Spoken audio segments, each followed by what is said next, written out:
Because the police came up. I don't know if I can use that.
You know, there are some projects that you're a part of, and they have a weight and importance on their own. And this story is one of those. It's a really inspiring film, and to know that people are going to get to enjoy that and feel moved by what this film is saying, it's exciting. And I've been waiting a long time for it, so I'm looking forward to this week.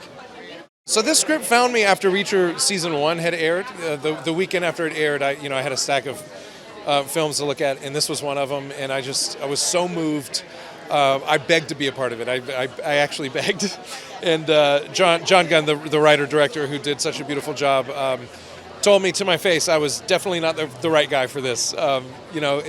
This was the real Ed Schmitt is a little more gaunt and frail, and he's looks like he eats a few less cheeseburgers than I eat. So I've got kids, and I know the distance that I would go to save them and keep them from, suffering the way that his kids did.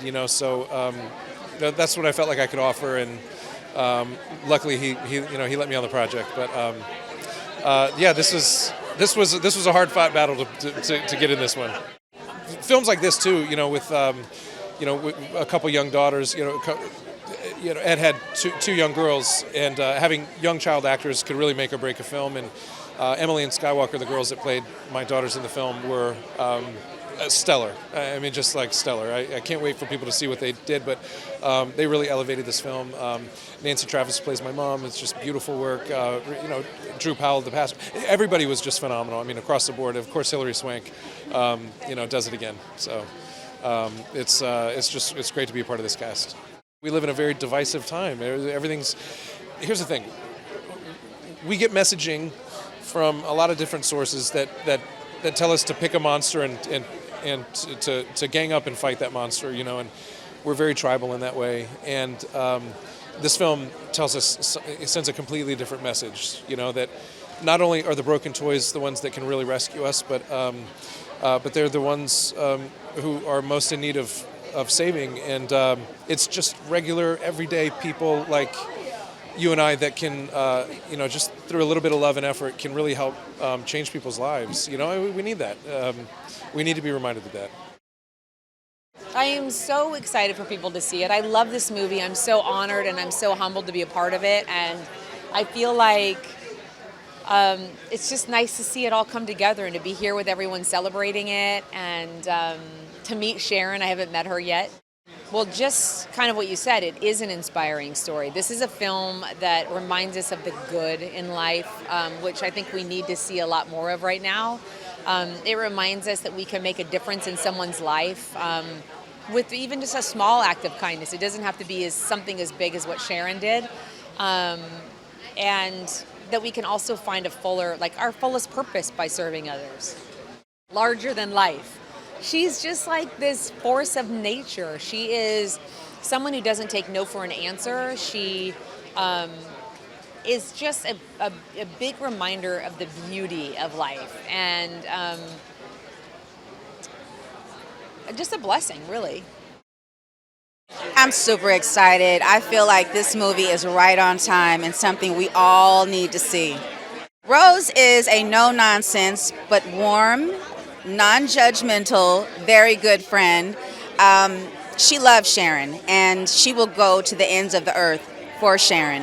What she will not do is sail down a river of chaos for Sharon, and I love that about her. I love that she's a real friend that will say, hey, I don't like what you're doing to yourself. Let's try to fix this, Love that about Rose.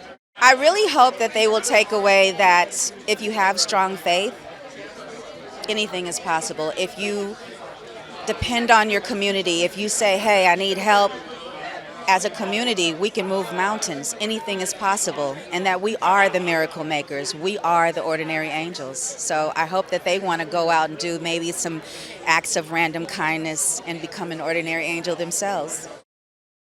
I'm incredibly excited. I think it's a very life-affirming, human being affirming, just let's all stop fighting with each other and help each other and be, live our best lives. I think it's a great message and it's a great story, and it's moving. And I think certainly as an actress and somebody in the entertainment business, that's my job, is to connect with people and hopefully move them.